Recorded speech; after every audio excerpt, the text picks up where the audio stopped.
Hello, BookTube. Well, it's the end of September. It doesn't feel it here in Boston, where it is hot and humid, and it is going to stay hot and humid for the foreseeable future. I don't wear shorts, but in public I don't wear shorts anymore. But it is definitely shorts and t-shirt weather, and I have to worry about overheating my little dog every time we go out for a walk. It isn't in the extreme early morning. A little bit weird, but kind of the norm for the 21st century. But tomorrow starts October, and I thought that called for an October TBR, an October look at some releases for the month, with or without commentary, depending on whether or not I've read the book. And we can start off with what is indisputably the biggest release of October in terms of notability or noteworthiness, and that is this Shadow Ticket by Thomas Pynchon, which will almost certainly be this author's last novel. It comes out on Tuesday. It has had a rather weird and checkered history of advance copies. You would think, with Thomas Pynchon, one of the greatest writers of the second half of the 20th century, the author of Gravity's Rainbow, you would think that the publisher would be pumping out review copies. But no, it's the same thing as with the two last novels by Cormac McCarthy. The publisher is worried about this book. They're worried that too much advance word that isn't good will hurt the book somehow. Once again, making me wonder, what junior high are we hiring these publicists from that they don't know who Thomas Pynchon is? Nothing could hurt this book. Nothing. And it comes out soon enough. I've got a review lined up on Open Letters Review, and it's not myself. I will not be reviewing this book. I have read it, and I will read it again when I get a finished copy. It seems very strange. We have talked on this channel a few times. What haven't we talked about on this channel that's book related? We've talked a few times about the concept that critics refer to as late style in an author. And it seems, I don't know how many of you know Thomas Pynchon's work, but it seems deeply weird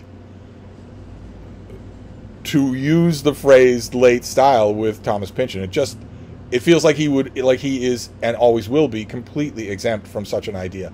And that if he ever does indulge in something we could call late style, and he's in his 90s? That if he ever does indulge in something we could call late style, it will be unique to him. And I think that latter is probably true in this time. I will be very interested. I'm glad that I don't have to be on the front lines with it. I've got a great reviewer lined up for it, the perfect reviewer lined up for it. So I'm glad that I'm not on the front lines needing to weigh in on this. Not that anybody cares. Nobody's paying attention to what I weigh in on. Maybe the little bean. But this is certainly one of the biggest releases for October, or for any part of the year. Then we have something we've seen on this channel, John U. Bacon, his book, The Gales of November. His big history of the wreck of the Edmund Fitzgerald, which is incredible. This book is amazing.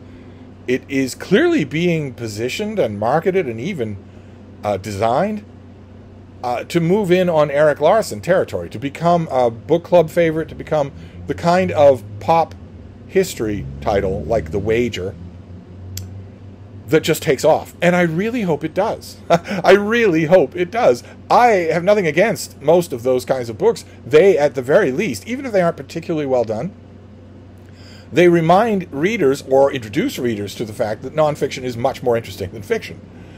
That maybe when you're done with The Gales of November, which let's face it, you're only reading because of the song, maybe you'll move on to another nonfiction work. And I and a bunch of other people are right here to help you, if that turns out to be true. The more nonfiction converts this book makes, the better I like it, because this is not a case where it's not very good. This is terrific. Then we have the concluding book in a trilogy. This is by Mike Wallace, and I'm really hoping that the publisher does not stress too much that it's the concluding volume in a trilogy, because that will kill it. And it doesn't deserve to die. It is a great standalone book. This is called Gotham at War. And some of you will recognize the cover design right away, because this author wrote a big book called Gotham about the early years of New York City. And then he wrote a sequel. It was never meant to be a trilogy, but now he is finishing it with New York during World War II. And any of you who've read Gotham, or I'm blanking on the name of the sequel, but I've read it, and I love them both. Gotham was one of those nonfiction books that, even though it was huge, It just took off. Everyone in New York read it, first of all, but a lot of other people did too. And it deservedly took off because it was terrifically done. I'm hoping that this book makes a lot of converts to nonfiction. It has two things going for it. It's about New York City, and it's about World War II. I just hope, I hope that the publicists, I know I just badmouthed them a minute ago, but I hope that the publicists know not to stress this is number 3, because that will drive people away. I'm looking forward to showing you a finished copy. We'll see it together. Okay. All right, then we have Mark Z. Danilewski, the Dude Bro God, a firm member of the Dude Bro Pantheon for House of Leaves, that was a puzzle book extraordinaire, even had a little vinyl record in it, to make sure you know that you are not actually reading, because reading is for girls and gays. Danilewski wanted to go out of his way in House of Leaves to reassure his Dude Bro audience that they aren't actually reading, because that's a little femme. They're, like most Dude Bro Anthem books, House of Leaves is an anti-book. And Danilewski now has a new book. Tom's Crossing, 1,300 pages long. And every 67th word for the first 67 pages, every 67th word is a component of the text of an alternate novel, a subterranean novel, so that when you put all those 67th words together, you get part of another novel. Until page 67, when suddenly it becomes every 66th word. You have to count and pick that out and put it elsewhere every 66 words until you're another 66 pages in, and then it's 65 words. Every 65th word becomes another word in an alternate novel that is being told encoded in the DNA of this novel. And of course, that's not true. None of that is true. But every single Dude Bro listening to me just hit buy on Amazon. Because they're not in this to read it. They're not in this for anything even remotely literary. Not even remotely literary. Now they know that that every 67th word isn't true. They're not interested in this book. And the key thing about this book is that I am sure that Danilewski is doing something like that. Something dumb like that. This will be a gigantically enormous puzzle book. Not here for literature, not here for character development, not here for pathos or for catharsis of any kind, just every 67, hey, dude, I heard on Reddit, it's every 67th word. And then, dude, hey, it's every 66th word, did you know? Hey, did you know? I'm not worried about this thing getting widely reviewed because it's 1,300 pages long and critics are the laziest people in the world, so I don't think anyone's going to review this. It doesn't matter. Like the Pynchon book, this audience is already locked in. It's 1,300 pages long. I don't think that a character even so much as mentions a woman, let alone be a woman. But I had to mention it to you because it's a big deal. And then the next one is also a big deal. It's an author who hit it big 25 years ago. The author is Philippa Gregory. And she hit it big with the other Boleyn sister, the other Boleyn girl in America, about Mary Boleyn, about Anne Boleyn's sister Mary, who had an affair with King Henry first, before Anne did. And everybody loved the other Boleyn girl. I've reread it now relatively recently, and I love it. It's just terrific, terrifically done. It was a hit. It was a huge hit. It was the Wolf Hall of its day. In this latest book, Philippa Gregory kind of sort of goes back to that pattern. She finds someone who is just barely antecedent, just barely connected to the famous Tudors, and writes a book about her. This is called Boleyn Traitor, and it is about Jane Boleyn. It's about the woman, Jane Rochford, who married Anne Boleyn's brother George, and gossip about him to Cromwell that got his head cut off. And then she lived, but she went on to become this poisonous presence in the chamber of Catherine Howard, and gossiped about Catherine Howard until it got Catherine Howard's head chopped off. The only difference being, the thing that absolutely unstrung her reasoning at the end is that everybody hated her, and when Catherine Howard fell, it took Jane Boleyn with her. Her own head got cut off. But she is an utterly irredeemable figure in history. She's not a lost figure like Mary Boleyn. Mary Boleyn is a lost figure. We don't know anything about her at all, except when she was at a certain palace or when she wasn't, maybe how many children she had, basically, roughly when she was the apple of Henry's eye, but nothing about her personally. And everything that we know about Jane Boleyn is bad. Now, you could say, maybe, I haven't read this yet, maybe Philippa Gregory is going to say that everything that we've been told about Jane Boleyn is all just horrible, malicious gossip. We'll see. We'll see. I'm gonna take a lot of convincing, but I am probably going to love the book. Then we have Philip Pullman. Very happy to see this. I don't remember the page count on it. It should be big. This is the volume 3 of the Book of Dust trilogy. Oh, that same linotype cover. I'm going to have to read the second book over again, definitely, before I go into this one. But this is coming out. This is, you know, it's set in the world of the Golden Compass, and it's, if anything, more ambitious, literarily speaking, than the Golden Compass books are. Because this author continues to learn as he writes. So it stands to reason that books he's writing 20 years later are going to be much, much better. I'm a little blurry on how the last book ended, so I'll have to go back to that. But this is coming out in the month. Any of you who are maybe read the Book of Dust and are wondering. Then we have another thing. I don't know how widely this will get noticed. It's Harper Lee. The Harper Lee estate and their editor went through and found a whole bunch of her occasional pieces for magazines and journals and whatnot, and a couple of short stories that have never seen publication. They put them all together into a book called The Land of Sweet Forever. So I don't know what people are going to make of this. By people I mean book critics, which I shouldn't say because those two terms are not synonymous. But I don't know whether or not this is going to get widely reviewed, and I don't know. I mean, the strength of how this will do in the marketplace, in bookstores, I think would be determined by whether or not how many Harper Lee fans are out there. Because this is clearly for Harper Lee fans. No one's not a Harper Lee fan is going to want to know what she wrote about in, you know, Look magazine or whatever for a quick $90. And I wonder, I know this will seem strange to say about it, the author of To Kill a Mockingbird, but I wonder how many Harper Lee fans are out there. Yes, almost every American of a certain generation was forced to read To Kill a Mockingbird.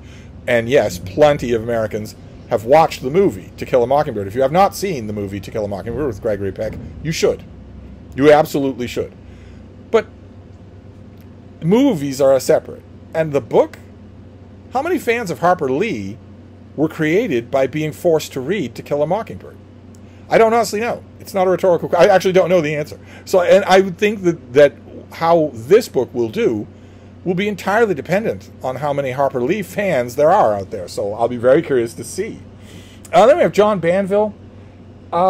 He has a reputation. He has some major awards to his name. He's never really done much for me. And I think he must be feeling that personally because his new book is set in Venice. This is Venetian Vespers. It's set in turn of the 20th century Venice, and that guarantees that I will read it. I am a big fan of Venice, and I read almost everything that is set there, especially if Venice is a major part of the setting. I don't know that I read every category romance novel that has Venice as a backdrop, but this thing, the main characters move into an old palazzo inhabited and owned by an old member of the Venetian nobility. So Venice is going to play a big part in this thing. No idea what it'll be like or how it'll do, but what are you doing, baby? What are you doing? Huh? What are you doing? Hi, sweetheart. Do you want to move over to your chair? Is that why you're fussing? Do you want to move over here? You got pillows in the way? You can do it. There you go. Okay. All right. She's not up there anymore, so we can block off this light. I am not yet ascended to my Father in heaven. Noli me tangere. So I don't know. I have no idea whether or not this will be any good. He usually writes trifles. So then we have something I've shown you many times before. I think this is going to get widely reviewed. It's certainly going to be talked about. And that is Enshittification by Cory Doctorow. Why the internet is worse all the time. Why the internet and also technological experiences writ large just seem to be getting worse and worse. And what you can do about it. He also pauses briefly to ask why that is happening, but he doesn't pause too long because it's obvious to everyone why that is happening. Money. Money is the reason why. And since 65% of all the money in the world is owned by 10 men, the what you can do about it part is also obvious. Nothing. You can do literally nothing. But I still found his arguments really, really interesting. He's just an interesting writer. I wonder if it will get widely reviewed. Then we have Andrew Morton. This is his new book, Winston and the Windsors. All about Winston Churchill's dealings with two kings and a queen. I guess you could almost say three kings and a queen. Andrew Morton is a household name for palace gossip, and that's all that this will be. I doubt I mean, this should be more than that, because this is not palace gossip. This is historical research. But he tends to write his historical research much like you would write palace gossip. It tends to do the bare minimum of work, so I don't have many hopes for this. It's a Windsor release, a House of Windsor release. It's the most major one coming out in October. Probably the most major one for the rest of the year. So, you know, I'll read it, and I will scrutinize his sources. But I'm not holding out hope of being wowed. Then we have something by Lindy Grant. This is a thin biography of Eleanor of Aquitaine. Woman, Queen, and Legend. It's part of a series, I think, from Princeton or Reaction Books, where we've seen a lot of them on this channel, where we get these slim little lives of famous people. And this is on Eleanor of Aquitaine, who I've read a lot about Eleanor of Aquitaine. I've read a lot of biographies of her. I utterly slagged one of them, Eleanor of Aquitaine and the Four Kings, a long, long, long time ago. It may have been my first Hatchet job as a review. And I have praised others. Marion Mead's book is absolutely terrific. There was a recent book about Eleanor, much slimmer, that was also really good. And of course, she's a talismanic figure for me because my favorite movie is The Lion in Winter, and Catherine O'Toole Katharine Hepburn in that movie plays Eleanor of Aquitaine, and she does a great job. she and Peter O'Toole just hammer away at that movie. The greatest actor and the greatest actress of the 20th century in full form with a great script. You really can't do better than that. I even made poor Louis take me on crusade. How's that for blasphemy? I dressed my handmaids as Amazons and rode bare-breasted halfway to Damascus. Louis had a seizure, and I damn near died of windburn. But the troops were dazzled. I don't know what I can expect here. I would ordinarily have said, a few years ago, I would have said, these things tend to be short, 120 pages long, something like that. And a few years ago, I would have said, well, there's not much you can do with a subject like this in a length like that. But then the latest one, Eleanor of Aquitaine, it is said, that wasn't very long, and it was terrific. So I could be pleasantly surprised. I'm hoping to be pleasantly surprised. But then we have Anna Whitelock. This is her book, The Sun Rising. And this is a geopolitical look at King James I. So not a personality look, not anything about witchcraft or tobacco or boys, nothing like that, but a geopolitical look, a study of him as a working king. And I don't remember the last time I read a book like that, so I'm really hoping this is good. He really deserves the attention. So, royal history, always look forward to that. Then something by Mahmoud Mamdani. I'm really interested in this. This period really fascinates me. This is Slow Poison. Idi Amin, Yolari Museveni, and the Making of the Ugandan State. And it's history, but it's also autobiography. This author had a ringside seat for a lot of what he's writing about, and I am hoping that it is just amazing, because it's worth studying very much. The Idi Amin transformation of the Ugandan state, however brief, is worth studying. And I have read and written about this before, but I'm always up for a new book, especially since I think this guy knows everything about the subject, and I don't. So he's in a perfect position to teach me something. Then we have something we've seen on this channel before. This is Roger Morehouse. This is Wolfpack. His history of Nazi Germany's U-boat program, and the fact that U-boats would hunt in packs. They would hunt the transatlantic shipping and the trans-channel shipping, the North Sea shipping, that was so vital to Nazi Germany's foremost enemy, which was for a long time Great Britain, which is an island. So it was totally dependent on shipping lanes being open and unmolested. So if Germany could cripple those convoys, well, that was really, really bad news. They could strangle Great Britain. And so to a certain extent, for a limited time, that was a kind of concerted strategy on Hitler's part and the part of his admirals. And it's been a long time since I read a book on that subject, so I'm hoping that it's really, really good. Then we have Rosemary Goring. This is her book Exile, and this is about Mary Queen of Scots in exile in England as the prisoner of Elizabeth I, and what she did with her time. Tempted to quote from The Lion in Winter again, right? Because Eleanor says that she spends her time like any queen in exile. I plot and plan. That's what Mary did. Eventually, that ended up costing her a life. So this book would be the last 10 chapters of a big biography of Mary Queen of Scots. But here it is on its own. Here the author is just studying that period alone. Fine by me. Never know what kind of insights an author will crop up. Then we have a giant Michael K. Vaughan style hardcover omnibus volume. This is Superman, the Triangle Era, Volume 2. And what that means for the uninitiated is that for a long time, Superman comic books had a little triangle on the corner with a number in it so that you would know where you were following a multi-part story. Superman had Superman, Man of Steel, Action Comics, and what was the other one? There were 4 of them. It was Superman, Man of Steel, Action Comics, and maybe it was just those 3, or Adventure Comics, or something. Well, anyway, the editors at the time for Superman, this was decades ago, wanted to have multi-issue stories, and they wanted the multi-issues to cross between all the Superman books. So that if you were reading Superman, you had to get, and you wanted to know how the story was going to continue, you had to get the next issue of Action Comics. And I don't like that as a gimmick, of course I don't, but I liked how the editors thought, well, to ease your confusion, we will put numbers on these things so that you will know where the story is going from month to month. And that they don't do that anymore, and that became known as the Triangle Era. And DC Comics brought out a big 1,000-page hardcover omnibus of Superman, the Triangle Era, Volume 1, that I actually bought. Or did DC send it to me? No, I think I bought it. Well, anyway, I read it.